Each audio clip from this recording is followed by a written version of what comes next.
police source indicates that the FBI has mounted a surveillance operation at key locations around the city. It is too late to contact anyone and avoid incrimination. Take out these spying cops, but be careful. They're bound to have backup. Liberty City.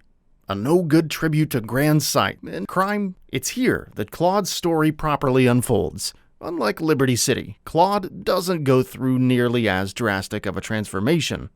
He owned a garage in San Fierro, located in San Andreas, and subsequently left after it was lost to CJ in a race. Together with Catalina, he partakes in a bank robbery and things seem to be going well. Until Catalina betrays him. She takes his money, shoots Claude, and leaves with Miguel, who's part of the Colombian cartel. But despite our hero being down, he's not quite out. This was the experience that welcomed fans in October 2001 when Grand Theft Auto 3 first launched for the PS2. It was an introduction to the 3D era of GTA titles, and a look at the future of gaming. Grand Theft Auto The Trilogy The Definitive Edition, which includes remasters of GTA, GTA Vice City, and San Andreas, is right around the corner. So we're recapping the story of the first game for fans who want a quick refresher or just to reminisce before launch. After being found at the scene of the crime, Claude is arrested and convicted, then shipped off to prison. However, his prison convoy is ambushed by Colombian cartel members. Though they take a different prisoner, an old man, and leave, Claude and another convict, 8-Ball, subdue the guards and make their escape. 8-Ball subsequently brings Claude to Luigi Godorelli, an associate of the Leon family. As an Italian-American mafia organization, the Leon family has been involved in all kinds of rough business, from gang wars against the Sindaco and Forelli to conflicts with the Yakuza. Though their power and influence has diminished somewhat over the years, they're still a dangerous force to reckon with. Claude starts working with Godorelli, first taking on an escort mission for Jay Leon and eventually graduating to tougher missions that involve the Forelli and the Triad. Eventually, Joey introduces him to Tony Cipriani.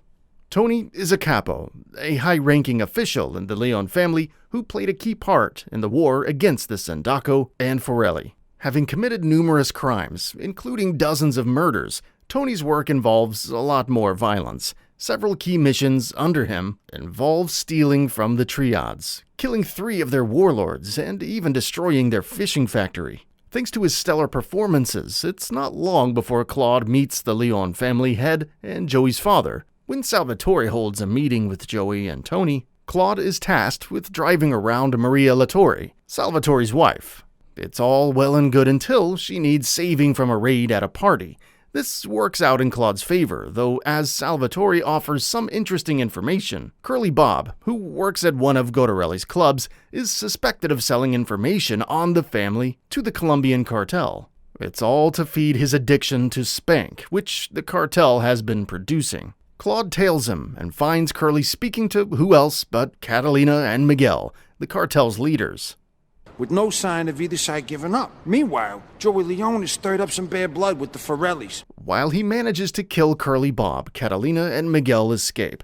It's not long before Claude is given a mission to destroy a ship for the cartel, along with all of the Spank on it, but he pulls it off with some help from 8-Ball, who happens to be a demolition expert. Salvatore then provides one final mission: dispose of a car with murder evidence inside.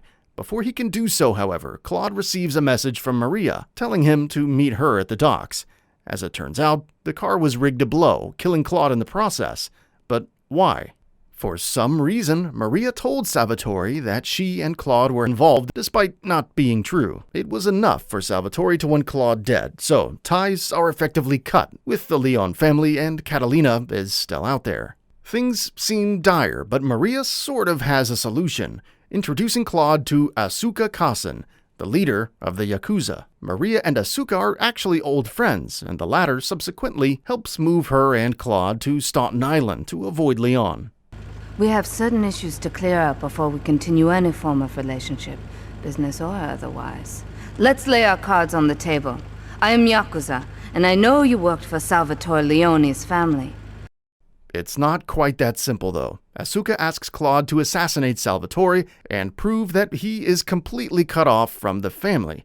He does this and many other missions, from slaying hitmen from the family to killing Tanner, a police officer who's undercover, and a dig at the protagonist from the Driver series. She then introduces Claude to Kenji Kassen, the Yakuza's co-leader, and Ray Machowski, a corrupt officer who doesn't want his connection to the group being known.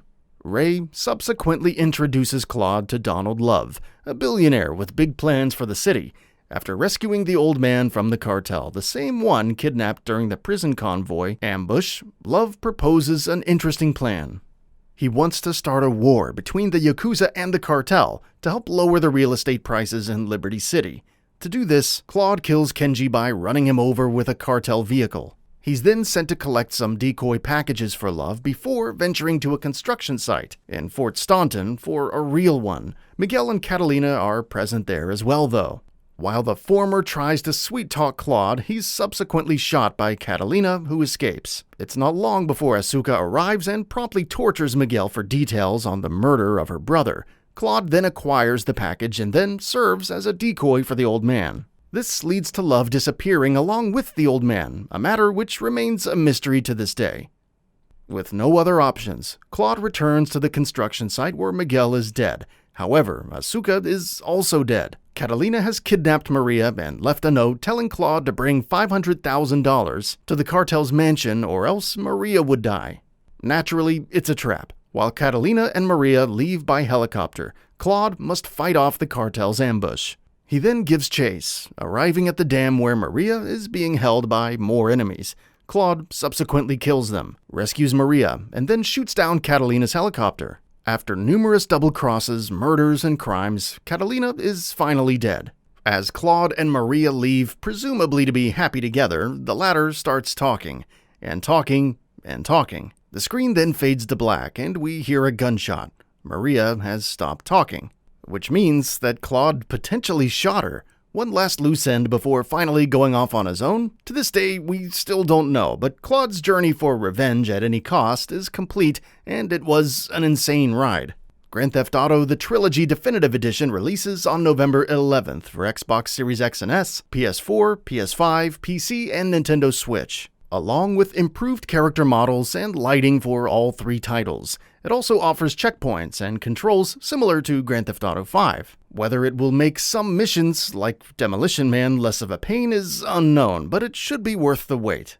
That's all for now. If you enjoy what you saw, please hit the like button. And if you're new to the channel, now is a great time to subscribe. We upload brand new videos every single day. After subscribing, don't forget to enable all notifications by clicking the bell icon. Thanks for watching this video, and we'll see you next time, right here on Gaming Bolt.